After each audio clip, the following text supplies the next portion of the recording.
نحمده ونصلي على رسوله الكريم اما بعد فاعوذ بالله من الشيطان الرجيم بسم الله الرحمن الرحيم رب اشرح لي صدري ويسر لي امري واحلل عقدة من لساني يفقهوا قولي۔ سبق نمبر 198، آیت نمبر 45 سے 59 تک، لیسن نمبر 198، آیت نمبر 45 to 59۔ وَلَقَدْ أَرْسَلْنَا إِلَى ثَمُودَ أَخَاهُمْ صَالِحًا، وَلَقَدْ اور البتہ تحقیق یعنی یقینی طور پر، ارسلنا بھیجا ہم نے، الی ثمود سمود کی طرف، اخاہم ان کے بھائی، صالحًا صالح علیہ السلام کو۔ سمود جیسا کہ آپ جانتے ہیں اصحاب الحجر کو کہتے ہیں، ایک قبیلے کا نام ہے جو ہجر کے علاقے میں بستا تھا، اور ہجر کا لفظ کس سے نکلا ہے؟ حجر سے۔ تو ہجر کو ہجر کہا بھی اس لیے جاتا کہ وہاں پر ایک پہاڑی سلسلہ تھا، راکی ٹریک، اور قوم سمود قوم عاد کے بعد آباد ہوئی۔ قوم سمود کی خاص خصوصیت کیا تھی کہ یہ پہاڑوں کو تراش کر گھر بنا لیتے، اور اس کے علاوہ ویلیز میں بھی پیلس بناتے۔ تو ان کی طرف انہی میں سے ایک شخص صالح علیہ السلام کو، جنہیں ان کا بھائی کہا گیا، اور یہ بھائی کس طرح بھائی تھے؟ قومی بھائی، نسبی بھائی، جو اپنی قوم کے ایک بہت انفلوئنشل اور انٹیلیجنٹ شخص تھے، اور ایک نوبل فیملی سے تعلق رکھتے تھے۔ تو انہیں اپنی قوم کی طرف مبعوث کیا گیا۔ انہوں نے آ کر کیا پیغام دیا؟ ان اعبدوا اللہ، کہ لوگوں تم سب اللہ کی عبادت کرو۔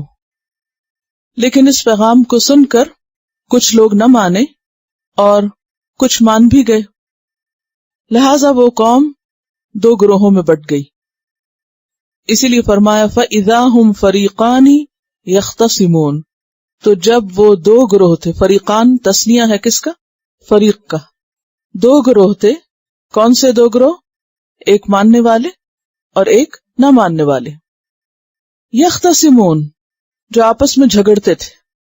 یختصمون کا لفظ کس سے ہے؟ خصم سے ہے، خا صاد میم، اور خصم جھگڑے کو کہتے ہیں۔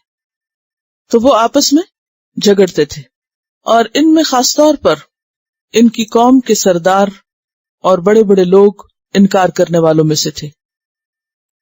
جیسے کہ نبی صلی اللہ علیہ وسلم پر بھی ابتدا میں زیادہ تر لوگ کون ایمان لائے تھے؟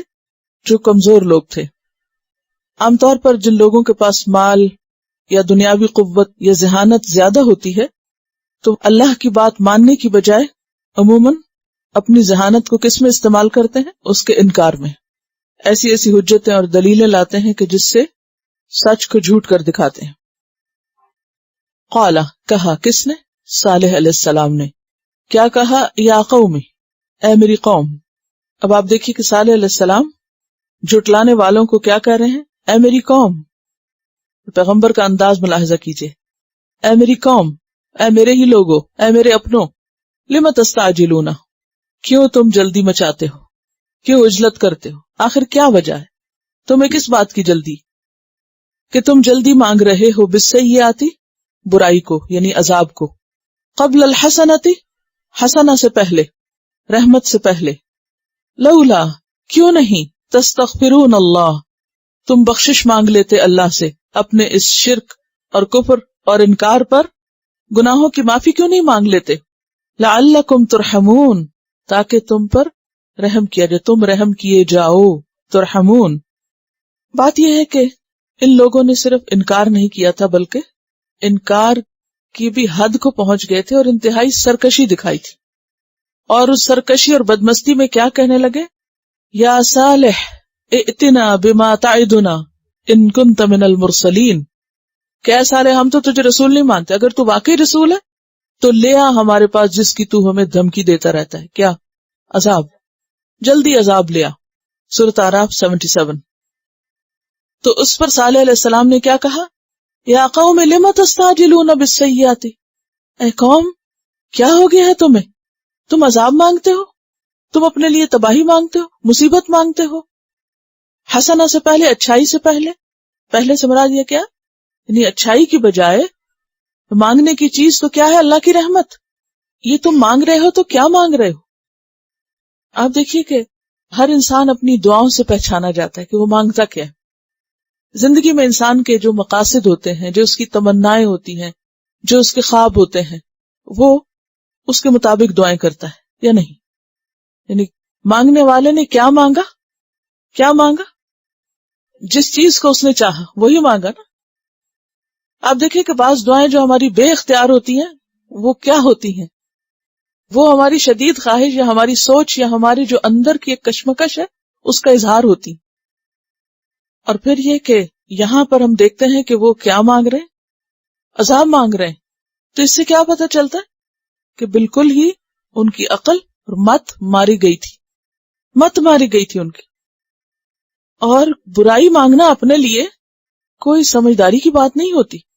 ایک عام معقول شریف سمجھدار انسان بھی ایسی بات نہیں کرتا، بھلے وہ کافر ہو یا مسلمان ہو، تو اس طرح کی دعائیں نہیں مانگتا.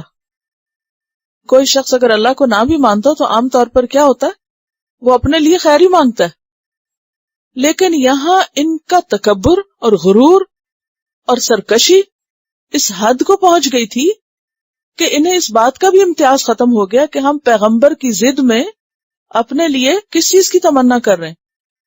ٹھیک ہے تم نہیں مانتے، لیکن اگر پیغمبر سچا ہے اور تمہارا یہ مذاق حقیقت ہو گیا، یعنی مذاق میں یا اس کے تمسخر میں مانگی ہوئی یہ دعا، کیونکہ یہ اصل میں پیغمبر کو ستانے کے لیے ایسی باتیں کرتے تھے، یعنی اگر یہ سب حقیقت ہو گیا تو پھر تمہارا بنے گا کیا؟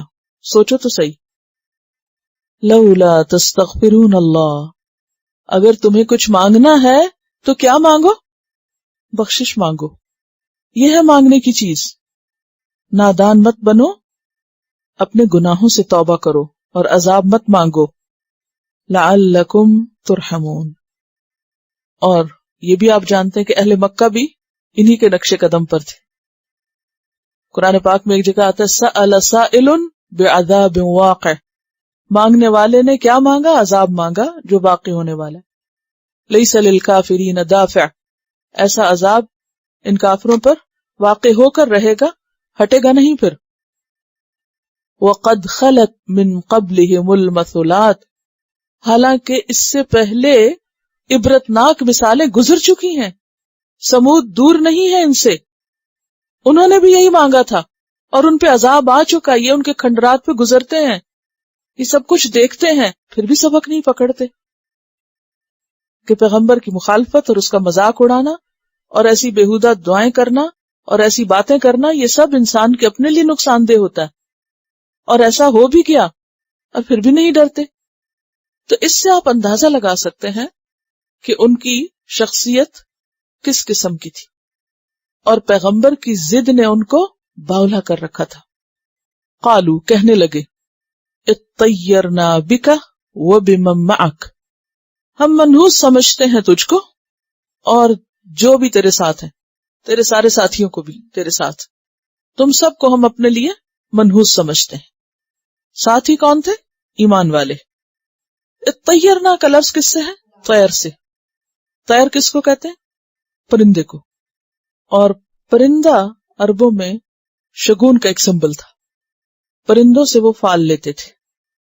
عام طور پر جب انہیں کوئی کام کرنا ہوتا تو یا تو پرندہ خود اڑاتے، یا پھر اگر دیکھتے کہ کوئی پرندہ آتے ہوئے دائیں طرف مڑ گیا ہے تو اس کے وہ اپنے لیے اچھی فال سمجھتے، اور اگر بائیں طرف پرندہ اڑ کے چلا جاتا تو وہ اس کو منحوس سمجھتے. تو ابتدا میں تو اس طرح، لیکن بعد میں صرف پرندہ نہیں، بہت سی اور چیزیں بھی کیا بن گئی؟ شگون لینے کا ذریعہ بن گئی. قالوا اطیرنا بک وبمن معک، اور کرتے کرتے یہاں تک کہ پیغمبر کی مبارک ذات اور ایمان والے وہ سب بھی ان کے لیے کیا بن گئے؟ نحوست کی علامت بن گئے. یعنی آپ دیکھیے کہ انسان کی عقل کو کیا ہو جاتا ہے نا، کہ اس کو اچھائی کی پہچان بھی نہیں رہتی، اس قدر اس کی عقل چلی جاتی. اور یہ سب کہنے والے کون تھے؟ ایلیٹ، قوم کے بڑے، انتہائی ذہین لوگ جو دنیاوی اعتبار سے انتہائی کامیاب تھے، وہ یہ سب کر رہے ہیں. جو دنیاوی اعتبار سے انتہائی پڑھے لکھے اور بہت سمجھدار عام طور پر جو عوام ہوتے ہیں وہ ایسے لوگوں کے پیروکار ہوتے ہیں، ان کی اپنی عقل نہیں ہوتی، وہ صرف اندھی تقلید کر رہے ہوتے ہیں، اور ایسے ہی لوگوں کو وہ کیا سمجھتے ہیں؟ اپنا آئیڈیل، ان کو اپنا آئیڈیل بنا لیتے ہیں. لہذا میجورٹی، جو سائلنٹ میجورٹی ہوتی ہے، وہ کیا کرتی؟ ان کے پیچھے چل پڑتی، ان کو فالو کرنے لگتی. قالوا اطیرنا بک وبمن معک، تو ان کا کہنا یہ تھا، وہ اس نظر سے اس کو دیکھتے تھے کہ یہ جب سے اسلام کی باتیں ہونے لگی ہیں تو گھر گھر میں پھوٹ پڑ گئی، گھر گھر میں بے چینی ہو گئی ہے، گھر گھر میں مخالفت ہو گئی ہے. یہ کس قسم کا دین ہے؟ اس نے تو آ کے تو ہماری نیندیں حرام کر دی. جب سے یہ نبوت کا اس نے ڈھونگ رچایا ہے تو ہمارا تو سارا معاشرہ ڈسٹرب ہو کے رہ گیا. اس کو وہ اپنے لیے کیا سمجھتے؟ نحوست. پھر آپ کو یہ بھی پتا ہے کہ جب کوئی قوم اپنے پیغمبر پر ایمان نہیں لاتی تو وہاں سے برکت اٹھنے لگتی ہے، بارشیں نہیں ہوتی، رزق میں کمی آتی ہے. قوم موسیٰ جو تھی ان کے اوپر بھی قحط آیا تھا. وَلَقَدْ أَخَذْنَا آلَ فِرْعَوْنَ بِالسِّنِينَ، ہم نے پکڑا آل فرعون کو کس کے ساتھ؟ قحط کے ساتھ. خود مکہ والوں پر بھی قحط آیا. وہ کہتے ہیں کہ اگر یہ دین سچا ہے، پیغمبر سچا ہے، تو یہ ہم پہ قحط کیوں آتا ہے؟ بارشیں کیوں نہیں ہوتی؟ ہماری خوشحالی کہاں گئی؟ یہ سب حالات کیوں بدل گئے؟ تو وہ چینج کو ایکسپٹ نہیں کرتے، چینج اڈاپٹ نہیں کرتے. یاد رکھیے کہ معاشرے کے بڑے کبھی بھی چینج قبول نہیں کرتے، خواہ وہ کسی گاؤں کے چودھری ہوں، معذرت کے ساتھ، وہ نئی روایات کو اڈاپٹ نہیں کرتے. کیوں؟ کیونکہ وہ اسے اپنی بڑائی کے خلاف سمجھتے. اب دیکھیں کہ بہت سے ملکوں میں جہاں فیوڈل سسٹم ہے یا چند لوگوں کے ہاتھ میں دوسرے لوگوں کی تقدیر ہے، تو وہ کبھی بھی وہاں تعلیم اور ان کی فلاح و بہبود کے کام ہونے نہیں دیتے. وہ اس کے راستے میں رکاوٹ ڈالتے ہیں طرح طرح کے بہانے کر. کیوں؟ کیونکہ انہیں پتا ہے کہ اگر لوگ اویئر ہو گئے، اگر لوگوں کی عقل جاگ گئی، یہ سوچنے سمجھنے لگے، تو ہمیں کون بڑا مانے گا؟ ہمیں تو بڑا ماننے والا کوئی رہے گا نہیں. تو وہ چونکہ تکبر سے بھرے ہوئے ہوتے ہیں، تو کوئی بھی شخص جو تکبر سے بھرا ہوا ہو، اسے کسی دوسرے کی عقل کام کرتی ہوئی اچھی نہیں لگتی، وہ اسے اپنے خلاف سمجھتا ہے. تو یہی مسئلہ یہاں تھا. تو وہ کیا کہتے؟ باقیوں کی تو مت ماری ہوئی ہے، وہ تو سب اندھا دھند ہماری پیروی کرتے ہیں. یہ جو الہامی تعلیم کے پیچھے لگ گئے ہیں، یہ جو ان کو اویئرنس ہو گئی ہے، یہ جو اب ان لوگوں کا کانشس جاگتا چلا جا رہا ہے، اور وہ بھی معاشرے کے کمزور، غریب اور پسے ہوئے افراد جن پہ ہم صدیوں سے ظلم و ستم کر رہے تھے، اب یہ بھی آنکھ کھول کے دیکھنے لگ گئے ہیں، تو یہ تو ہمارا سارا سسٹم خراب ہو جائے گا. تو وہ اس کو اپنی ذات کے لیے، اپنے سسٹم کے لیے کیا سمجھتے؟ خطرہ سمجھتے. ویسے آپ دیکھیں نا کہ مختلف علاقوں میں تعلیم کیوں نہیں عام ہونے دیتے کہ یہ بچے اگر اس قوم کے پڑھ لکھ جائیں گے تو پھر ہمارے کھیتوں میں کام کون کرے گا کم مزدوری پہ. اسی طرح پیغمبر کے آنے سے کیا ہوتا ہے؟ کسی بھی قوم کے اندر شعور جاگتا ہے، اور جاگتا شعور لوگوں کو، اور ایسے بڑوں کو جنہوں نے لوگوں کو بے وقوف بنا رکھا ہو، ان کو یہ شعور کا جاگنا اچھا نہیں لگا کرتا. وہ اس کو اپنی ذات کے خلاف لیتے ہیں. لہذا وہ پھر ایسے سب لوگوں کو اپنے لیے کیا سمجھتے ہیں؟ منحوس. قالوا اطیرنا بک وبمن معک، کہ جب ان پہ کوئی تکلیف آتی تو کیا کہتے؟ یہ تمہاری وجہ سے آئی، تم ہی کلپریٹ ہو، تم ہی لوگوں کو خراب کر رہے ہو. قل کل من عند اللہ، کہہ دیجئے سب اللہ کی طرف سے. تو پیغمبر کا جواب کیا تھا؟ قال طائرکم عند اللہ، تمہاری نحوست اللہ کے پاس ہے، تمہاری فعل بد. طائر کس کو کہتے؟ پرندے کو. طائر اور طائر دونوں پرندے کے لیے استعمال ہوتے، اور مراد اس سے کیا ہوتی؟ شگون. تو یہاں بھی کیا؟ قال طائرکم عند اللہ، کہا تمہاری فعل بد، شگون بد، تمہاری بری قسمت اللہ کے پاس ہے، اس کا مالک اللہ ہے. یعنی جس وجہ سے تم پر خیر یا شر آتا ہے وہ اللہ کے پاس ہے. کوئی بندہ کسی کے لیے منحوس نہیں ہوا کرتا.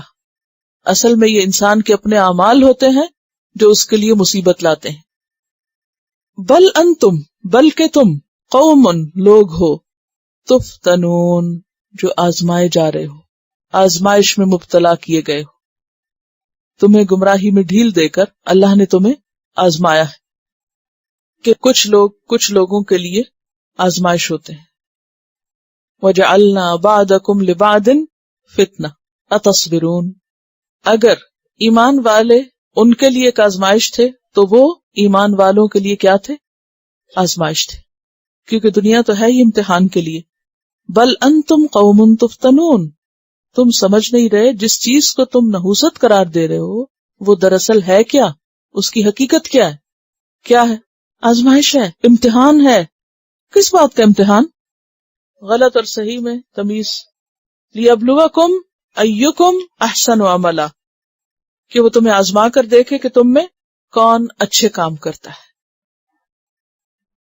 وَكَانَ فِي الْمَدِينَةِ 9 رَهْطٍ. اب اس میں آپ دیکھیے دو فریق کی بات ہو رہی ہے نا، اصل میں کشمکش ٹسل آپس میں ایک دوسرے کے خلاف. دونوں فریق تکلیف میں ہیں یا نہیں؟ ایمان والے بھی تکلیف میں ہیں، اور ایمان والوں کی وجہ سے کون تکلیف میں؟ وہ قوم کے بڑے بھی تکلیف میں ہیں. دونوں پہ تکلیف گزر رہی ہے، لیکن پیوریفیکیشن کس کی ہوگی؟ ایمان والوں کی ہوگی، کیونکہ وہ لِرَبِّكَ فَاصْبِرْ کر رہے ہیں، رب کی خاطر صبر کر رہے ہیں، اور دوسرے اسے قبول نہ کر کے اپنا ہی نقصان کر رہے ہیں اور مزید سرکشی دکھاتے چلے جا رہے ہیں. اب ان کا ابتدا میں تو سمپل انکار تھا، پھر انکار بڑھ کے سرکشی بن گیا، پھر سرکشی بڑھ کے سازشیں کرنے لگے پیغمبر کو نیچے دکھانے کی. اب دیکھیے کہ کیا کرتے ہیں یہ. وَكَانَ فِي الْمَدِينَةِ 9 رَهْطٍ، اور تھے مدینہ میں، اور مدینہ سے مراد یہاں ہجر ہے، شہر میں، یعنی ہجر کے علاقے میں، قوم صالح میں. 9 رَهْطٍ، 9 گروہ. رہط کہتے ہیں نفر کو، شخص کے لیے بھی آتا ہے اور قبیلے کے لیے بھی آتا ہے. بیسیکلی ایک ایسے گروپ کے لیے آتا ہے جس میں 1 سے لے کر بعض کے خیال میں 10 تک، اور بعض کہتے ہیں 40 تک کا گروپ ہو، 9 بڑے لیڈر. اور یہ ایک حقیقت ہے کہ کسی بھی قوم میں سارے لوگ مفسد نہیں ہوتے، سب سازشی نہیں ہوتے، ان کے بڑے بڑے ہی ہوتے ہیں. تو قوم صالح میں بھی 9 بڑے جو تھے وہ مفسد تھے، ان کی طرف یہاں اشارہ ہے. وَكَانَ فِي الْمَدِينَةِ 9 رَهْطٍ يُفْسِدُونَ فِي الْأَرْضِ، انہوں نے فساد پھیلایا ہوا تھا زمین میں. وَلَا يُصْلِحُونَ، اور وہ اصلاح نہیں کرتے تھے. تو اس سے آپ کسی بھی سوسائٹی کا ایک نقشہ آپ کے سامنے آ سکتا ہے کہ جو عامت الناس ہوتے ہیں، عوام ہوتے ہیں، ان کا کیا حال ہوتا ہے.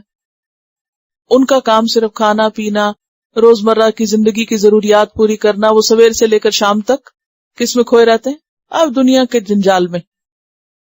کوئی مر گیا، کوئی پیدا ہو گیا، کسی کا کوئی مسئلہ، کسی کا کوئی، وہ اس سے اوپر اٹھ کے سوچتے ہی کچھ نہیں. عوام الناس، عوام کل انام، جانوروں اور کیٹلز کی طرح وہ زندگی بسر کر رہے ہوتے ہیں. وہ آپ کو ادھر ادھر خرید و فروخت کرتے اور بس اپنے پیٹ کے پیچھے بھاگتے نظر آئیں گے. ان کی زندگی میں کوئی بڑے مقاصد نہیں ہوتے. وہ عام طور پر چلو تم ادھر کو ہوا ہو جدھر کی ادھر ہی چل پڑتے ہیں. اور سوسائٹی کو چلا کون رہے ہوتے ہیں؟ اس کے بڑے، جو اس کا تھنک ٹینک ہوتا ہے، یا اس کے انفلوئنشل لوگ جو ہوتے ہیں، یا اس کے جو بڑے بڑے لوگ، جو ذہین لوگ ہوتے ہیں، وہی ساری چالیں چل رہے تھے، وہی ساری سازشیں کر رہے ہوتے ہیں. اب یہاں پر فرمایا کہ 9 لوگ یا 9 گروہ ایسے تھے کہ جو خوب فساد مچائے ہوئے تھے اور کوئی اصلاح نہیں کرتے تھے. ان 9 نے آپس میں ایک سازش کی، ایک پلاننگ کی، کٹھے مل کے بیٹھے. قالو، کہنے لگے، تقاسموا باللہ، تم آپس میں قسمیں کھاؤ اللہ کی. اب دیکھیے اللہ کا کانسیپٹ وہاں بھی ہے، ہزاروں سال پہلے اس سوسائٹی میں بھی جانتے تھے اور قسمیں کھانے کے لیے استعمال بھی کرتے تھے اللہ کا نام. تقاسموا، ایک دوسرے کے سامنے قسمیں کھاؤ، ایک دوسرے کے سامنے حلف اٹھاؤ، اوتھ دو. کس بات کی قسمیں؟ لنبیتنہ، کہ البتہ ہم ضرور رات کے وقت اس پہ حملہ کریں گے. کس پہ؟ صالح. وَأَهْلَهُ، اور اس کے خاندان پہ. نبیتنہ کا لفظ کس سے ہے؟ بیت سے. بات ہے یہ بھی تو بیت کا کیا معنی ہوتا ہے؟ رات کے وقت کوئی کام کرنا. اور اس میں لام بھی تاکید کا ہے اور نون مشدد بھی، لنبیتنہ، کہ رات کے وقت ضرور ہم مل کر اس پر حملہ کریں گے. یہ بالکل وہی سچویشن ہے جو نبی صلی اللہ علیہ وسلم کے ساتھ پیش آئی، اور وہ کیا تھی کہ مکہ کے 9 بڑے قبائل کے جو بڑے بڑے تھے انہوں نے آپس میں مشورہ کیا کہ ہم مل کے آپ کو ٹھکانے لگاتے ہیں تاکہ آپ کا خاندان ہم سے قصاص نہ لے سکے. کس کس کو پوچھیں گے؟ ثم لنقولن، پھر البتہ ہم ضرور کہیں گے، لولیہ، اس کے ولی سے، اس کے گارڈین سے. آپ کے گارڈین کون تھے؟ ابو طالب. تو اسی طرح حضرت صالح کے بھی جو بڑے تھے ان سے ہم کہہ دیں گے. ولی یہاں کس معنی میں آ رہا ہے؟ خون کا وارث، جس کے پاس حق قصاص ہو، اور یہ ذوی القربہ میں سے ہوتا ہے. ہم اس کے ولی سے کہہ دیں گے، ما شہدنا، ہم نے دیکھا ہی نہیں، ہمیں تو پتہ ہی نہیں، مہلک اہلہ، اس کے خاندان کی ہلاکت کو. مہلک کون سا مصدر ہے؟ میمی. تو کیا معنی ہوگا؟ ہلاک ہونا. اور جو مصدر میمی ہوتا ہے وہ اور کیا ہوتا ہے؟ ظرف زمان و مکان. ما شہدنا اور شہدہ کا معنی کیا ہوتا ہے؟ حاضر ہونا اور موجود ہونا، دیکھنا. ہم نے دیکھا ہی نہیں، ہم موجود ہی نہیں تھے. کہاں؟ اس کے خاندان کی ہلاکت کے وقت یا جگہ یا مقام یا ہلاکت. ہمیں نہیں پتا کون مار گیا اس کو. وَإِنَّا لَصَادِقُونَ، اور بے شک ہم البتہ سچے ہیں. وَإِنَّا لَصَادِقُونَ، اور جھوٹ بولنے کے بعد کس دیدہ دلیری سے کہتے ہیں کہ ہم بالکل سچے ہیں. کیا کردار، کیا اخلاق ہے یہ کہ سفید جھوٹ بول کے پھر کیا بن گئے؟ سچے بن گئے. تو بالکل سچے، معصوم بن گئے، ہمیں تو کچھ پتہ ہی نہیں.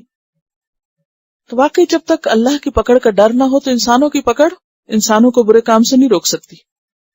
قالوا تقاسموا باللہ لنبیتنہ واہلہ ثم لنقولن لولیہ ما شہدنا مہلک اہلہ وانا لصادقون. آپ کو یاد ہوگا کہ صالح علیہ السلام نے خوب سمجھایا، لیکن جب یہ نہیں مانے پھر انہوں نے معجزہ مانگا، انہوں نے معجزہ دکھایا، اور جب معجزہ آ گیا یعنی اونٹنی کی شکل میں اور وہ پانی پی جاتی تھی، تو پھر انہوں نے سازش کی کہ کیا کریں، اونٹنی کو بھی مار دیں اور صالح اور اس کے خاندان کو اور سب کا قصہ تمام کر کے ہم واپس اپنے چین کی زندگی بسر کریں. ان سب کو یہاں سے نکالو تاکہ ہماری وہ عیش و عشرت کی بہاریں لوٹیں.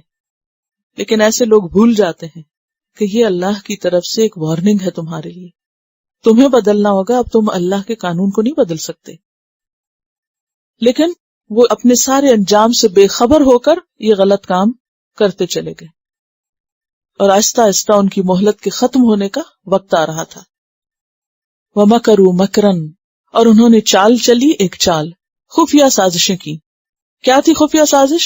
رات کے اندھیرے میں اس طرح مار ڈالو مل کے، اور پھر اتنے معصوم بن جاؤ اور اپنے سچے ہونے کی ایسی گواہیاں دو کہ کسی کو شک بھی نہ گزرے تمہارے غلط کرنے پر. وَمَكَرْنَا، اور ہم نے بھی تدبیر کی. مکر کس کو کہتے ہیں؟ خفیہ تدبیر کو. اگر اچھے مقصد کے لیے ہو تو اچھی ہے اور برے کے لیے ہو تو بری. پہلے انہوں نے اونٹنی کو مار ڈالا، اب یہ پلان کر رہے تھے کہ صالح کو بھی ختم کر دیں، کیونکہ انہوں نے کہا تھا کہ تمتعوا فی دارکم 3 ایام، 3 دن تک اب تم بس زندہ رہو گے. انہوں نے کہا کہ اس سے پہلے کہ ہم پہ عذاب ہے، ہم کیوں نہ صالح کو ہی ختم کر دیں تاکہ ہم سے عذاب رک جائے، یہ جس کی ہمیں دھمکی دے رہا ہے. لیکن انہیں نہیں پتا تھا کہ جو کچھ وہ چال چل رہے ہیں اور وہ جیسے سمجھدار بن رہے ہیں، ان کے اوپر کوئی اور بھی ہے جو ان کی چالوں کو ناکام کرنے والا ہے. وَمَكَرُوا مَكْرًا وَمَكَرْنَا مَكْرًا وَهُمْ لَا يَشْعُرُونَ، اور وہ شعور بھی نہ رکھتے تھے، سمجھتے بھی نہ تھے، ان کو پتہ ہی نہیں تھا کہ ہوگا کیا. فَانظُرْ، پس دیکھو تو صحیح، کیف کان، کیسے ہوا، عاقبۃ مکرہم، ان کے مکر کا انجام، بری چالوں کا، بری سازشوں کا انجام کیا ہوا. کیا ہوا؟ انا دمرناہم، بے شک ہم نے ان کو ہلاک کر دیا، تباہ کر دیا، سازش کا بدلہ لے لیا. وقومہم، اور ان کی قوم کو بھی، اجمعین، سب کے سب کو. کتنی ڈرنے والی بات ہے نا، صرف 9 سرداروں کو نہیں، سارے فالوورز کو، ساری قوم کو، آنکھیں بند کر کے اندھا دھند ان کے پیچھے چلنے والوں کو. یہ سوال یہ پیدا ہوتا ہے نا کہ مفسد تو وہ سب 9 تھے، سب کی پکڑ کیوں ہوئی؟ ہاں، یہ سائلنٹ میجورٹی جو تھی وہ کیوں پکڑی گئی؟ وہ تو نہ ادھر تھے نہ ادھر تھے، وہ ان کو تو بس اپنی دنیا کی پڑی تھی، وہ تو اپنی دنیا کے پیچھے بھاگ رہے تھے. کتنی بڑی عبرت ہے اس میں، کتنی جھنجھوڑنے والی یہ چیز ہے کہ جب انسان حق اور باطل کو دیکھے تو خاموش رہ کے اپنے آپ کو نہ بچائے، اسے یا ادھر ہو جانا چاہیے، ورنہ کیا ہوگا کہ جو بڑوں کو ہوگا وہ بھی ساتھ جائیں گے. فانظر کیف کان عاقبۃ مکرہم انا دمرناہم. اور یہ جو دم مرنا ہے یہ پیچھے کئی دفعہ گزر چکا ہے. دمر یدمر تدمیر، صفایا کر دینا، تباہ و برباد کر دینا. کیا عذاب آیا تھا اس قوم پر. اور یہ گھر انہوں نے اس طرح بنائے ہوئے تھے جس طرح اللہ تعالیٰ فرماتے وَكَانُوا يَنْحِتُونَ مِنَ الْجِبَالِ بُيُوتًا آمِنِينَ، امن سے رہنے والے. اسی لیے تو ان کو امن میں خلل ہو گیا تھا کہ ہم نے اتنی محنت سے اتنی شاندار ترقی کی، اتنے ایسے زبردست گھر بنائے ہیں، اور ان کے خیال میں کیا تھا، جیسے اللہ تعالیٰ فرماتے تم ایسے گھر بناتے گویا تمہیں ہمیشہ یہی رہنا ہے. تو ان کو کسی طرف سے کوئی خطرہ نہیں تھا، کوئی چور دیواریں توڑ نہیں سکتا، کوئی ہوا نقصان نہیں دے سکتی ان بلڈنگز کو، کوئی بارش ان پہ اثر نہیں کرتی. آپ کو پتا کہ پہاڑوں کے اوپر صدیوں بھی بارش پڑتی رہے تو پہاڑوں کو کچھ نہیں ہوتا. ان سالڈ راکس کو، چٹانوں کو کتنی بھی بارشیں آئیں تو کوئی اندیشہ نہیں تھا، کوئی سیپیج کا ڈر نہیں تھا، کوئی لیکیج کا نہیں، کوئی ان کو ونڈوز ہر چند سال بعد چینج کرانے کی ضرورت نہیں تھی، کیونکہ وہ ساری یعنی ان کا آرکیٹیکٹ ایسا تھا، ایسی تعمیر تھی کہ وہ پرسکون گھروں میں رہتے تھے.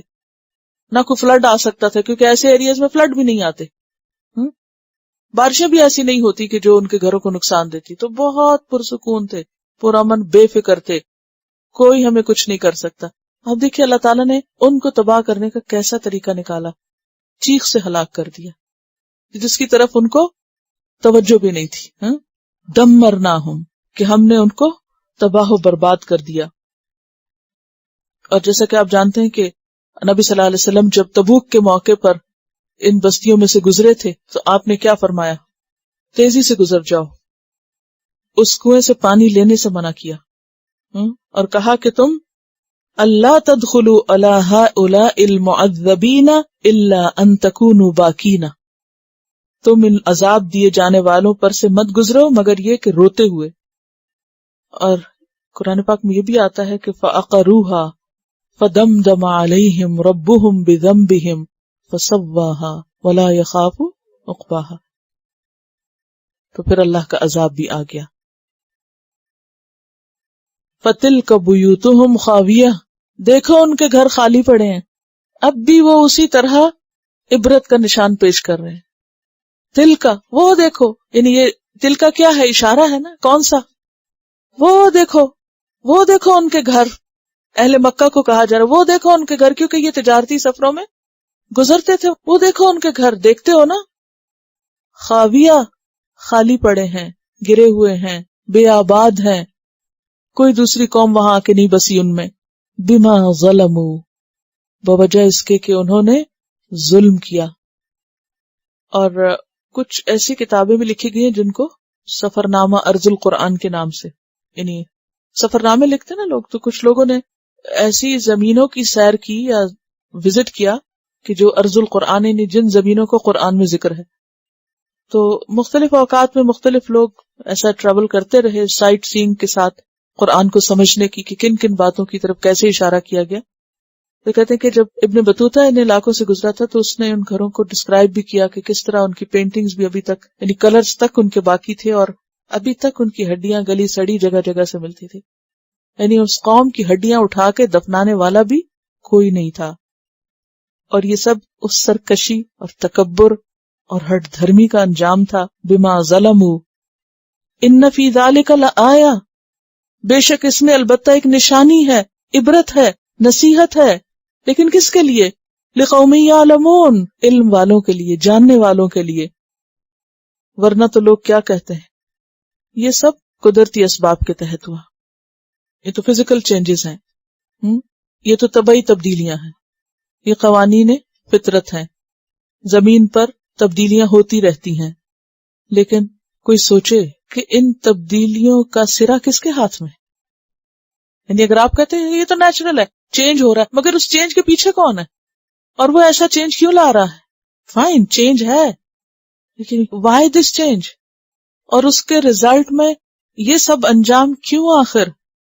اور خود بتانے والا کیا بتاتا ہے کہ یہ میں چینج میں نے کس لیے کیا، یہ تبدیلی کیوں کر دی؟ بما ظلموا، ان کے ظلم کی وجہ سے. وَأَنْجَيْنَا الَّذِينَ آمَنُوا، اور نجات دی، بچا لیا ہم نے ان لوگوں کو جو ایمان لائے.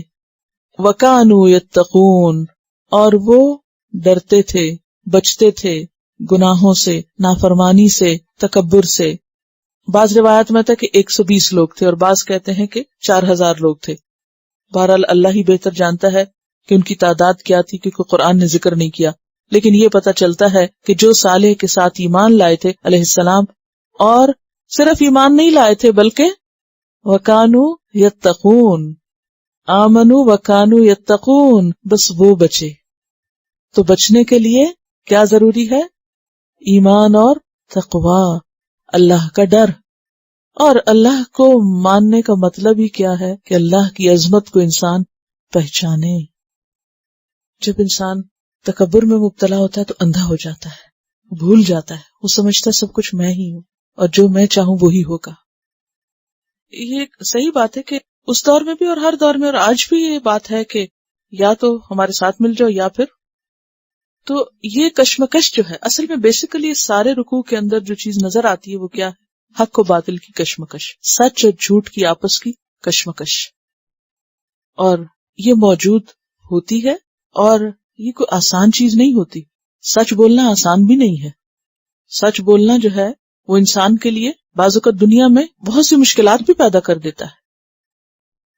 وَلُوطًا، اور لوط علیہ السلام، اذ قال لقومہ، جب اس نے اپنی قوم سے کہا، اتأتون الفاحشۃ، کیا تم آتے ہو یعنی ارتکاب کرتے ہو فاحشہ کا، بے حیائی کا.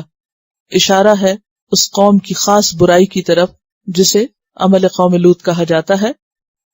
وَأَنْتُمْ تُبْصِرُونَ، اور تم دیکھتے ہو کہ یہ بے حیائی ہے، یہ غلط کام ہے، تم سمجھتے بھی ہو. تبصرون کا لفظ بصارہ سے ہے، اور بصرہ میں سمجھنے کا معنی بھی ہوتا ہے اور دیکھنے کا بھی. نظرہ اور بصرہ میں یہی فرق ہے. نظرہ کا کیا معنی ہوتا ہے؟ آنکھ سے دیکھنا، لیکن بصرہ دل سے دیکھنا بھی. اور تم بصیرت رکھتے ہو، سمجھدار ہو، سمجھ رکھتے ہو، جانتے ہو. اور دوسرا معنی آنکھوں دیکھے، سب کے سامنے، اوپنلی، علل اعلان. تو اس سے پتہ چلتا ہے کہ وہ بھی اس قدر سرکش لوگ تھے اور ان کی بھی ایسی مت ماری ہوئی تھی کہ وہ اس برے عمل کو برا ہی نہیں سمجھتے تھے اور علل اعلان سب کے سامنے کرتے تھے. یعنی ایک دوسرے کے سامنے. برائی ویسے بھی برائی ہوتی ہے، لیکن جب کھلے عام کی جائے، اوپنلی کی جائے، تو وہ اور زیادہ بری ہو جاتی، زیادہ قبیح ہو جاتی ہے. وہ اس برائی کا ارتکاب ان پبلک کرتے، اوپنلی کرتے، اپنے کلبز میں کرتے، اور اس میں کچھ بھی ہیزیٹیٹ نہیں کرتے تھے. آج بھی آپ دیکھیں کہ بعض اوقات فحاشی اور برائی اور غلط کام جو ہیں ان کو کیا سمجھا جاتا ہے؟ کریج، کانفیڈنس، کہ یہ ان کا رائٹ ہے. یا کوئی بھی غلط کام کر رہا ہو تو وہ کب غلط کر سکتا ہے؟ جب وہ بے حیا ہو جائے. اور آج بھی آپ دیکھیں کہ شائنس کو یا حیا کو عموماً ایک نیگیٹو کوالٹی سمجھا جاتا ہے. کیا کہتے ہیں کہ کیا ہو، کسی کے ادب کی، کسی جھجک کی اور کسی شرم کی اور کسی بھی اس کی ضرورت نہیں. وہ انسان اتنا ہی زیادہ انٹیلیجنٹ ہے، ذہین ہے، جو جتنا زیادہ آؤٹ اسپوکن ہے، جتنا زیادہ وہ غلط باتیں کھلی کھلی کر سکتا ہے، وہ اس کو اس کی بہادری سمجھا جاتا ہے کہ یہ کانفیڈنس ہے اس میں بہت.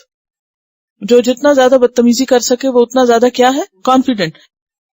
اب دیکھیے کہ ایک وقت ہوتا تھا کہ بچوں کو بزرگوں کے سامنے بولنے کی اجازت نہیں ہوتی تھی کہ بڑے بیٹھے ہیں مجلس میں یا بڑوں کے سامنے ایسے بات نہیں کرتے. لیکن ہم آج کل بچوں کو کھلی چھٹی دے دیتے ہیں کہ وہ جس کے ساتھ جیسی چاہیں بدتمیزی کر لیں، اور ہم اس پر خود بڑے ہی ہنستے ہیں بیٹھ کے اور کہتے ہیں کیا کریں، آج کل کے بچے بہت کانفیڈنٹ ہو گئے ہیں اور بہت انٹیلیجنٹ ہیں، اور معلوم نہیں کس کس طرح اس کو جسٹیفائی کرتے ہیں. تو حیا جو ہے وہ مرد اور عورت دونوں کے لیے ضروری ہے. یہاں پر چونکہ ان کے مرد اس کام میں زیادہ انوالو تھے، عورتیں بھی تھی لیکن بیسیکلی مردوں میں یہ برائی تھی تو ہمارے ہاں یہ بھی سمجھا جاتا ہے کہ حیا تو صرف کس کے لیے؟ عورتوں کے لیے. عورتوں کو باحیا ہونا چاہیے، انہیں ٹمڈ ہونا چاہیے اور ان کو سبمسو ہونا چاہیے، لیکن مرد جو چاہے کرے. تو یہاں پر کیا کہا جا رہا ہے؟ اتأتون الفاحشۃ وانتم تبصرون، تم اس برائی کا ارتکاب کرتے، کیونکہ مرد اور مرد کرتے تھے تو خاص طور پر مردوں کو، کیونکہ مردوں کو بھی حیا چاہیے. وانتم تبصرون، اور تم سب سمجھ رکھتے ہو، تمہارے سامنے یہ سب کچھ ہو رہا ہے اور تم اس پہ برا ہی نہیں مانتے اور اس کو جسٹیفائی کرتے ہو اور اس کی بایولوجیکل ریزنز بتاتے ہو. اِنَّکُمْ، کیا بے شک تم، اِنَّکُمْ، 3 حرف ہیں یہاں اکٹھے. کیا ہے؟ حمزہ استفہامیہ ہے. اِنَّ کیا ہے؟ بے شک حرف مشبہ بالفعل ہے. اب آپ انشاءاللہ حرف بھی پڑھیں گے نا تو تھوڑے تھوڑے مانوس ہوتے جائیں آپ کے کان. حرف مشبہ بالفعل ہے اور کم کیا ہے؟ ضمیر. اِنَّکُمْ، کیا بے شک تم، لَتَأْتُونَ، البتہ تم آتے ہو، الرجال، مردوں کے پاس.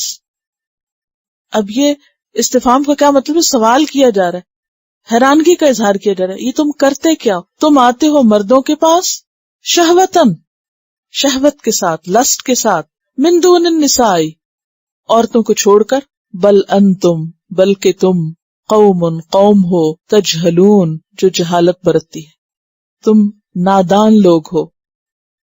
کس اعتبار سے نادان تھے؟ پیچھے کہا گیا، آپ دیکھیے دونوں آیتوں کو سامنے رکھ کے، ایک آیت میں کہا جا رہا ہے انتم تبصرون، تم دیکھتے ہو، دوسرے میں کہا گیا تجہلون، تم دیکھتے نہیں ہو، جہالت برت رہے ہو.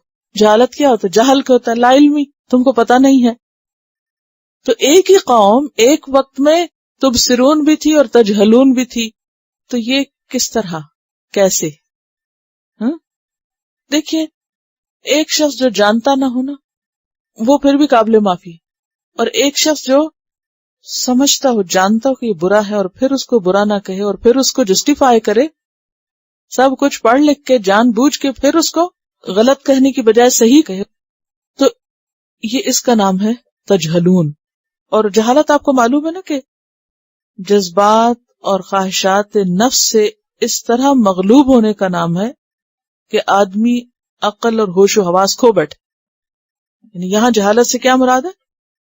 جذبات اور خواہشات سے ایسا مغلوب ہونا کہ جس سے انسان کی مت ماری جائے. پیچھے بھی آپ دیکھیں کہ حال یہی تھا، سرکشی نے ان کی مت مار رکھی تھی، اور یہاں بھی جذبات اور خواہشات نے ان کی مت مار رکھی تھی، وہ اندھے ہو گئے تھے. یعنی یہ ہے کہ بعض اوقات جذبات کی کثرت انسان کو اندھا کر دیتی، اور خاص طور پر ایسے جذبات. بل انتم قوم تجہلون، اور یہ ایک ایسا اندھا پن ہوتا ہے کہ جس میں انسان پھر اچھے اور برے، حلال اور حرام، جائز اور ناجائز کی تمیز کھو بیٹھتا ہے. حق اور ناحق، حلال اور حرام کی تمیز نہ کرنا اصل میں کیا ہے؟ جہالت. کوئی شخص کسی دین پر ہو یا نہ ہو، اگر وہ اپنی فطرت پر بھی، نا فطرت سلیم پر بھی، تو وہ بھی اپنی عقل سے، فطرت سے، اپنی ایک بصیرت اور سمجھ سے اچھے اور برے کا فرق پہچانتا ہے. وہ اچھے کو اچھا اور برے کو برا کہتا ہے. یہ ایسے ہی جیسے جس کی نگاہیں صحیح کام کرتی ہیں تو وہ رنگوں کی پہچان رکھتا ہے. نظر کس لیے ہے؟ عقل کس لیے ہے؟ پہچان کے لیے نا، ڈسکریمنیٹ کرنے کے لیے کہ یہ کیا ہے، یہ کیا ہے، یہ کیا ہے. جیسے آپ کی نگاہ بتاتی ہے کہ اچھا یہ سفید ہے، یہ کالا ہے، یہ نیلا ہے، یہ فلاں ہے، یہ فلاں ہے، اور اگر کوئی یہ نہ پہچان سکے تو آپ کیا کہیں گے؟ ہم سمجھ ہی نہیں اس کو، نہ سمجھ. چھوٹے بچے آپ نے دیکھا ہوگا کہ وہ اکثر رنگوں کو گڑبڑ کرتے ہیں، نیلے کو پیلا، پیلے کو نیلا بتاتے ہیں. بہت چھوٹے بچے جو ہوتے ہیں نا، اسی لیے کیا کرتے ہیں، شروع سے ان کو کلرز کی پہچان کراتے ہیں.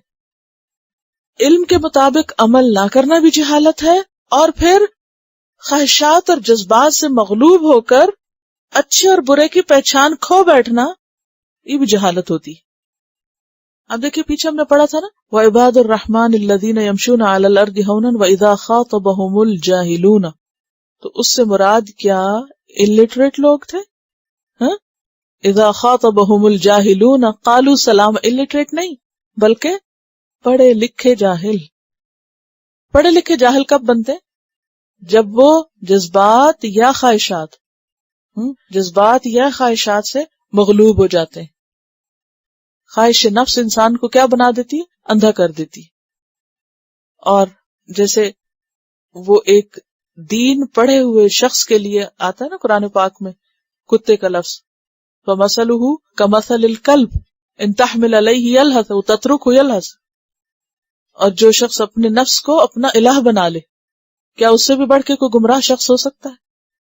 تو نفس کی پیروی کرنا، خواہشات کے پیچھے چلنا، جو دل میں آئے وہ کر گزرنا، جائز ناجائز کی پرواہ نہ کرنا، یہ سب قرآن میں کس سے تعبیر کیا جاتا ہے؟ جہالت سے. اسی لیے اس قوم کو کیا کہا گیا؟ انتم قوم تجہلون. تمہیں نہیں معلوم کہ اگر تمہارا یہی طریقہ رہا تمہاری نسلیں ختم ہو جائیں گی. مرد اور مرد سے اولاد کیسے پیدا ہو سکتی؟ یعنی نسل تو آگے نہیں چل سکتی. پھر یہ کہ اپنی آنکھوں سے دیکھتے ہو کہ تم کتنا گندا کام کر رہے ہو، یعنی گندگی کے مقام پر تم اپنی خواہش پوری کرتے ہو، یعنی کتنا کبھی فعل ہے، تمہیں نظر نہیں آتا. سوچنے کی بات ہے نہیں، اس عمل کو پن پوائنٹ کیا جا رہا ہے. ایک گندی چیز دیکھ کر انسان پھر اس کو گندا نہ سمجھے اور گندگی اور غلاظت کی انتہا تک پہنچ جائے تو یہ کیا ہے پھر؟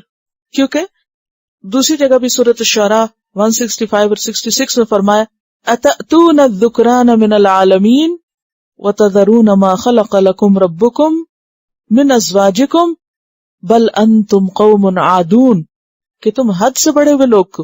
اور اس میں آپ دیکھیے کہ اور خرابیاں کیا، یعنی ساری خرابیاں اس عمل کے نتیجے میں اگر آپ دیکھیں تو بے شمار آتی ہیں. اگر مرد عورتوں کو چھوڑ دیں تو عورتوں کا کیا حال ہوگا؟ پھر عورتوں کے اندر اور قسم کی قباحتیں اور خرابیاں اور فساد پھیلیں گے. اور پھر یہ کہ نسل کی تباہی ہوگی، یعنی نسلوں کا خاتمہ ہوگا. پھر اس کے علاوہ طرح طرح کی بیماریاں، اور اب تو یہ بات پرووڈ ہے کہ ایڈز کی بیماری اس غلاظتی کی وجہ سے پھیلتی ہے. اللہ نے تو ان کے اندر نہیں ڈالی، لیکن شیطانی خیال آپ ضرور کہہ سکتے کہ شیطان نے کیا کہا تھا کہ میں ہر الٹا کام ان سے کرواؤں گا. اور پوری تاریخ میں قوم لوط سے پہلے یہ برائی کہیں تھی نہیں. قرآن پاک اس کو گواہی دیتا ہے ما سبقکم بہا من احد من العالمین، کہ تم سے پہلے جہان میں کسی نے ایسے غلط کام کا ارتکاب نہیں کیا. اور یہ بات قرآن سے ثابت ہے. اگر یہ فطرت میں ہی ہوتی تو پھر کیا ہوتا؟ آدم علیہ السلام کے زمانے سے ہی شروع ہو جاتی کہیں نہ کہیں. پھر یہ کہ عربوں کے کلچر میں اس چیز کو انتہائی برا سمجھا جاتا تھا، وہ اس تصور سے نہ آشنا تھے. تو یہ سب باتیں جو ہیں یہی جہالت کی علامت ہے. معلوم نہیں کس چیز کے اسکالر بنے ہوئے ہیں. آپ دیکھیے کہ اس خرابی کو جب قبول کر لیا گیا تو اس کے بعد کیا ہوا کہ موویز میں، رسالوں میں، بکس میں، عملی طور پر ایسی بہت سی چیزیں سوسائٹی کے اندر کہیں نہ کہیں پریویل کر رہی ہیں. اب مختلف لوگ مختلف مزاج کے ہوتے ہیں، اور پیئر پریشر کی وجہ سے بعض اوقات لوگوں کو دیکھا دیکھی وہ جرمز لگ جاتے ہیں. اور پھر سب سے بڑی بات یہ کہ شیطان انسان کا دشمن ہے. اس نے کیا کہا تھا؟ میں ان کی خلق تبدیل کر دوں گا. اللہ نے اس خلق پر انسان کو نہیں پیدا کیا. یہ کیا ہے؟ شیطانی اثر ہے کہ جس سے خلق تبدیل ہو جاتی، کہ انسان ہو عورت اور مرد بن کے سوچے. یہ بھی ایک خلق کی تبدیلی ہے. کیا یہ ہمارے معاشرے میں نہیں پایا جاتا؟ بہت سی عورتیں مردانہ رویہ اختیار کیے ہوئے ہیں. یہ بھی شیطانی عمل ہے ایک، یعنی خلق کی تبدیلی، کہ عورت کا دماغ عورت کا ہی نہ رہے، وہ مرد کا بن جائے. اور اسی طرح بعض اوقات مرد کا دماغ مرد جیسا نہیں، وہ دوسرے مرد کے لیے عورت بن جائے. یعنی عورتوں میں ہی خرابی پائی جائے تو اس میں بھی عورت جو ہے وہ مردانہ شکل و صورت، کپڑے، لباس، کلرز، ہر چیز میں وہ مرد بن جاتی ہے. اسی طرح مردوں میں ہو تو ان میں سے ایک جو ہے وہ اپنی تمام حرکتیں جو ہیں وہ عورتوں جیسی کرنے لگتا ہے. تو یہ سراسر شیطانی چیز ہے اور یہ خلق کو پلٹنے والی چیز ہے. اللہ نے انسانوں کو اس پر نہیں پیدا کیا. بات یہ ہے کہ جسٹیفیکیشن جب دے دی جاتی ہے نا کسی خرابی کے لیے تو پھر مشکل ہو جاتا ہے. سورۃ النساء میں جو آپ پڑھ چکے ہیں نا، جو شیطان نے کہا تھا کہ میں ان کی خلق تبدیل کر دوں گا اور میں ان کی ذریت کو جڑ سے اکھیڑ دوں گا، تو یہ سب جڑ سے اکھیڑنے والی باتیں ہیں نسل انسانی کو. تو اپنے بحیثیت امت مسلمہ کے جو فرائض ہمارے بنتے ہیں اور جو لوگوں کی مدد کا ایک ذمہ ہے ہم پر، اسے پورا کرنے کے لیے ہر اعتبار سے سوچنا چاہیے. فما کان جواب قومہ، پس نہ تھا جواب اس کی قوم کا. کس کی قوم کا؟ قوم لوط کا. الا مگر ان یہ کہ قالو انہوں نے کہا اخرجو نکال دو آل لوط آل لوط کو من قریتکم اپنی بستی سے. انہم اناس بے شک یہ کچھ لوگ ہیں یتطہرون جو بڑے پاک بنتے ہیں، ان پاک بازوں کو یہاں سے نکال دو. تو قوم لوط نے اپنے پیغمبر کی تعلیم کو صحیح لینے کی بجائے الٹا انہی کو بلیم کیا اور کہا کہ تم غلط کہتے ہو. پھر یہاں قوم کے دو گروہ، اور جو برے لوگ ہیں وہ اپنے کچھ گنڈوں کو مزید ورغلاتے ہیں اور کیا کہتے ہیں کہ تم انہیں گھیر کر باہر نکال پھینکو، صفایا کرو ان سے بستی کا، تاکہ اس کے بعد ہم چین سے جو چاہیں کریں. ہر دور میں غلط کاروں کا یہی ٹرینڈ رہا ہے کہ جو بولے اسے اٹھا پھینکو، اسے نکال دو. اگر رہنا ہے تو ہمارے طریقے پہ رہو، اور اگر کوئی دوسری بات کی تو تمہیں یہاں رہنے کا کوئی حق نہیں، نکالو انہیں یہاں سے. اخرجوا آل لوط من قریتکم انہم اناس یتطہرون. اس میں طنز بھی ہے، استہزاء بھی ہے. یہ بڑے پاک بنتے ہیں، بڑے صاف بنتے ہیں، بڑے گندگی سے بچتے ہیں. کیونکہ ان کا یہ جو عمل تھا یہ بنیادی طور پہ کیا تھا؟ ایک گندا عمل تھا، ایک گندا طریقہ تھا فطرت کے اعتبار سے، اور فزیکلی بھی گندا تھا. لیکن بجائے اس کے کہ جب انہیں بتایا گیا کہ یہ گندگی ہے، اس گندگی کو گندگی مانتے، انہوں نے اسے گندگی ماننے کی بجائے اسے تو صحیح سمجھا، اس کو تو جسٹیفائی کیا، اور حل کیا تلاش کیا کہ جو بہت صاف پاک بنتے ہیں اور اپنے آپ کو بڑی چیز سمجھتے ہیں اور بڑے صاف ستھرے ہیں فزیکلی بھی اور اسپرچولی بھی، ان کو یہاں سے باہر نکال پھینکو. تو گویا ان کا سکون کس سے برباد تھا؟ اہل ایمان کی طہارت سے، ان کی پاکیزگی سے. کیونکہ ان کے خیال میں یہ اس طرح کی پاکیزگی کے اور نیکی کے اور ایمان کے درس دینا جو ہے یہ ڈسٹربنگ ہے. وہ اس کو فتنہ سمجھتے اور کیا کہتے کہ اگر تمہیں یہ سب کچھ کرنا ہے تو تم یہاں سے نکل جاؤ، اور میجورٹی کو جو کر رہی ہے اس کو اس کے حال پہ چھوڑ دو. نبی صلی اللہ علیہ وسلم اور آپ کے ساتھیوں کے ساتھ بھی یہی ہوا. ان کو اتنا ستایا گیا حتیٰ کہ انہیں نکلنا پڑا. ایک دفعہ ہجرت حبشہ ہوئی، دوسری دفعہ ہوئی، پھر ہجرت مدینہ ہوئی، کہ ایسے لوگوں کو سوسائٹی برداشت ہی نہیں کرتی کہ جو ان کو کوئی نصیحت کرے یا ان کو سمجھائیں. اور اس میں آپ دیکھیے کہ جہاں کہیں بھی سرکش لوگ ہوں، کوئی ان کے خلاف بات کرے تو کس طرح بپھرتے ہیں. نصیحت قبول کرنے کی بجائے کیا تدبیریں اور منصوبے بنانے لگتے ہیں، ان کو باہر نکال دو تاکہ باقی لوگوں کا چین جو ہے وہ برقرار رہے. اس پر لوط علیہ السلام نے جب اپنی انتہائی کوششیں کر لی اور بات نہیں بنی تو کیا کہا؟ دعا مانگی، رب نجنی و اہلی مما یعملون، کہ یا رب مجھے بچا اور میرے اہل و عیال کو بچا ان سب کاموں سے جو یہ کر رہے ہیں، ہمیں ان چیزوں سے بچا لے، نجات دے.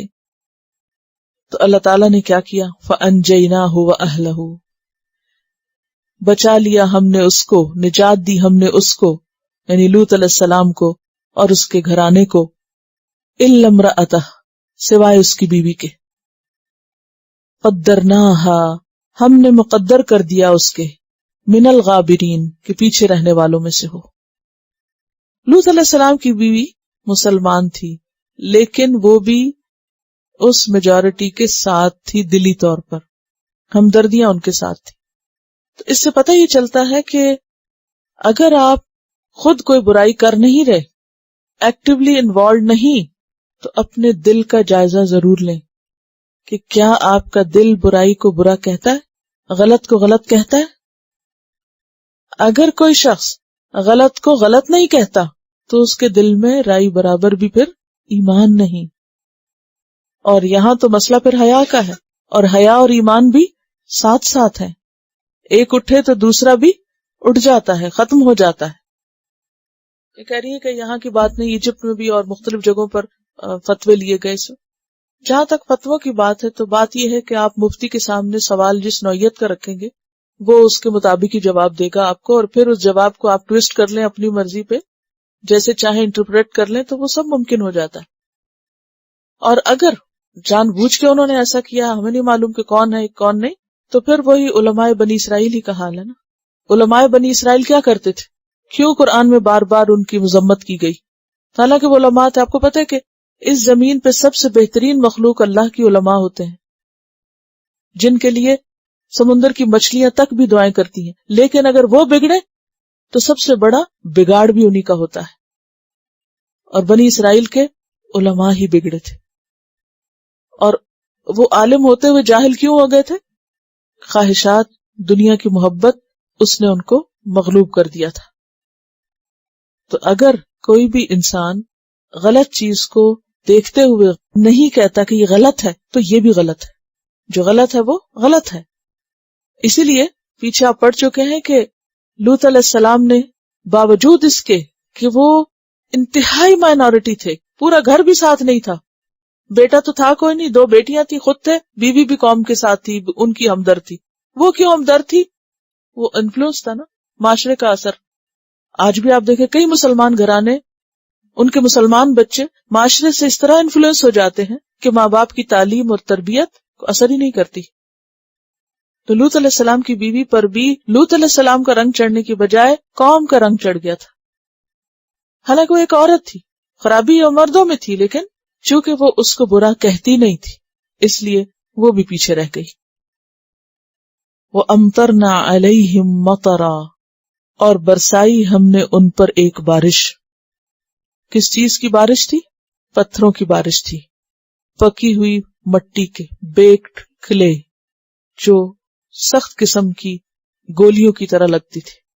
وَأَمْطَرْنَا عَلَيْهِمْ مَطَرًا، اور اس طرح برسی جیسے بارش برستی. یعنی پتھر کبھی اولے برسے ہوں، دیکھے ہوں نے، کبھی ساؤنڈ سنی ہوگی جب اولے برستے تو ایسا لگتا ہے کہ جیسے چھت ٹوٹ جائے گی، یعنی اس شدت کے ساتھ ٹکراتے ہیں. تو اسی طرح ان لوگوں کے اوپر بھی پتھروں کی بارش برسی. فساء، تو کتنی بری ہے، مطر المنذرین، بارش ڈرائے جانے والوں کی. یعنی جن کو پیغمبروں کے ذریعے ڈرایا گیا ان پہ بہت بری بارش برسی. کہا یہ جاتا ہے کہ اگست 45 میں جب ورلڈ وار ہوئی تھی تو اس دوران امریکی بم ہیروشیما اور ناگاساکی پہ گرائے گئے. دونوں شہروں کو ایک طاغوتی آگ نے لپیٹ میں لیا اور ان پہ پتھروں کی بارش ہونے لگی. یعنی اس بم کی وجہ سے پتھر برسنے لگے اور اچانک آسمان پہ کالے بادل چھا گئے جن سے ان پر ایک طرح کی بارش برسنے لگی. مگر ان پر اصل موت ایک تابکاری مادہ کرپٹون کی وجہ سے ہوئی، اور کہتے ہیں کہ وہ جو تھا تابکاری مادہ وہ بارش کی طرح اوپر برسا. یہ بھی کہا جاتا ہے کہ جب تابکاری ہوئی تو وہ نیچے کے جو ذرات تھے وہ جب اوپر فضا میں گئے اور ہیٹ کی وجہ سے وہ وہاں پتھروں کی شکل میں ڈھل گئے اور وہ پھر واپس گرے. اللہ ہی بہتر جانتا ہے کہ ان کے ساتھ کیا ہوا، لیکن جیسے کہ پیچھے بھی ہم پڑھ چکے ہیں کہ اس علاقے میں اب بھی پیٹرول اور اسفالٹ اور اس طرح کی چیزیں زیر زمین پائی جاتی ہیں. تو یہ لگتا ہے کہ جیسے ایک طرح سے زمین کے اندر جو آگ بھڑکنے والے مادے تھے وہ پھٹ کے باہر نکلے اور بستی اٹھا کے اوپر سے نیچے پھینکی گئی، اور پھر اس سے جو غبار اٹھا ہوگا وہ پلٹ کے پتھر بن کے انہی کے سروں پہ برسا. وَأَمْطَرْنَا عَلَيْهِمْ مَطَرًا فَسَاءَ مَطَرُ الْمُنذَرِينَ قُلِ الْحَمْدُ لِلَّهِ، کہہ دیجئے سب تعریف اللہ کے لیے، سب شکر اللہ کے لیے. وَسَلَامٌ عَلَىٰ عِبَادِهِ الَّذِينَ اصْطَفَىٰ، اور سلام ہو اوپر اس کے ان بندوں کے جنہیں اس نے چن لیا. الحمدللہ کا لفظ عام طور پر یا کسی خطبے کے ابتدا میں ہوتا ہے یا پھر اختتام پر. جب خطبہ یا کوئی بات شروع ہوتی ہے تو کس سے شروع ہوتی ہے؟ الحمدللہ نحمدہ وغیرہ سے. اور جب دلائل دے کے حجت تمام کر دی جاتی ہے تو آخر میں بھی کیا ہے؟ الحمدللہ، اللہ کا شکر ہے جس نے بات پوری پہنچانے کی توفیق دی. اور اس لیے بھی شکر کہ اللہ نے بندوں کی رہنمائی کا انتظام کیا.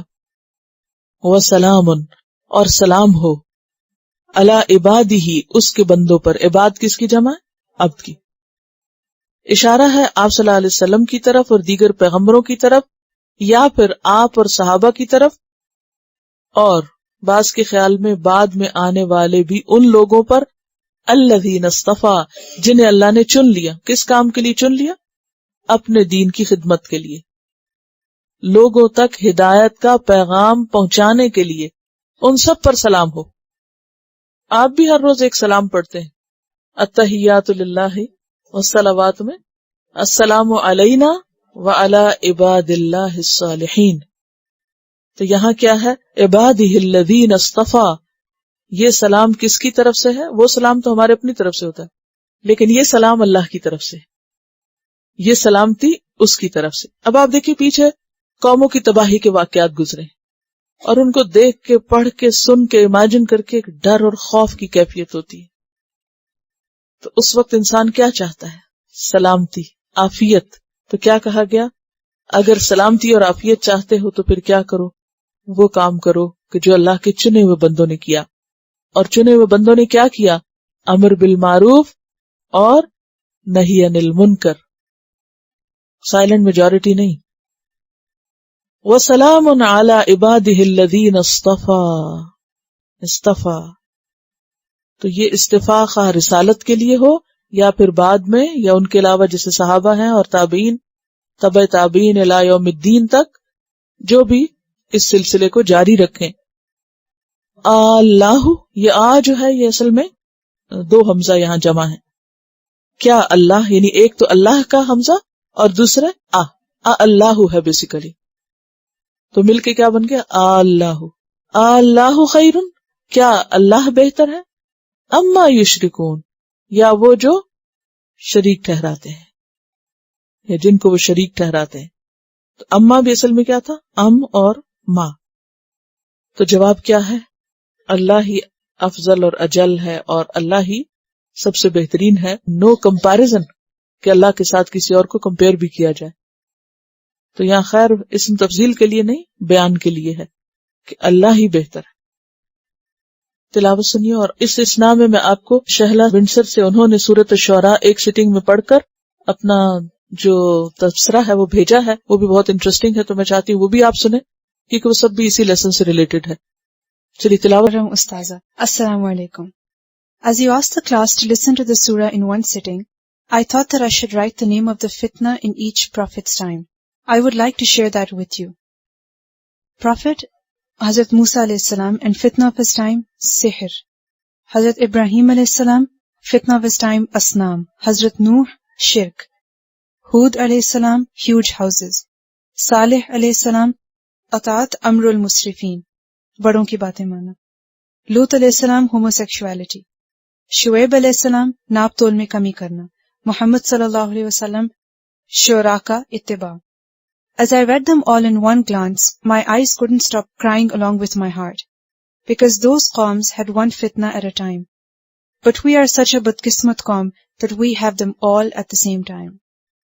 We love to go for jadoo tona, like Prophet Musa alayhi salam's qawm. Prophet Ibrahim alayhi salam's asnam are our decoration pieces. We do go to mazars instead of Allah subhanahu wa ta'ala for help and forget Prophet Nuh alayhi salam's 900 years long ta'aleem. Prophet Hud alayhi salam should see our houses. If he thought his people are planning to live forever, we have even longer planning. Prophet Salih alayhi salam thought a ta'at of al-musrifin is not good. It is a symbol of status these days. Prophet Lut alayhi salam was sick with his qawm's men. We are facing this problem even with women today. Prophet Shuaib alayhi salam pointed out 3 kinds of ill trade. We have even more. Our product never matches with our sample. And our beloved Prophet sallallahu alaihi wasallam said so much about shairi. And we not only went on the lowest level of the shairi, we added music with it.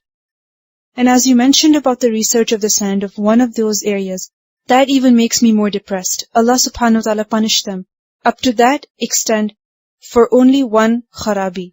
What would be the extent of the azab on us if Allah subhanahu wa ta'ala decided to do so? I request all my sisters, brothers and children in Islam, think about it. Allah subhanahu wa ta'ala hum sab par rahm farmaye. Ameen. Okay, subhanak Allahumma wa bihamdika nashhadu an la ilaha illa anta nastaghfiruka wa natubu ilayk. Assalamu alaikum wa rahmatullahi wa barakatuh. Quran vocabulary 100%. The best application to understand Quran. Study with flashcards.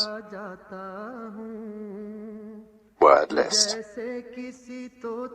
Learn 25% of Quran vocabulary in 7 days. Multiple MCQs to practice and test vocabulary. Single choice. Multiple choice. True, false. Bookmark difficult words. Study wrongly answer words. Test your skills. 12 essential grammar lessons at Learn Quranic Grammar. You can select number of word to study from bookmarks. Select number of times wrongly answered words for study. Test your skills with multiple choice flashcard, true, false, matching words and single choice MCQs. Grammar lessons are available in PDF format. Native Quranic and Urdu fonts. Available at Google Play and Apple App Stores. Download it today to contribute in the Islamic Apps Development Project. Quran vocabulary 100% in Urdu. Visit smartappsweb.com.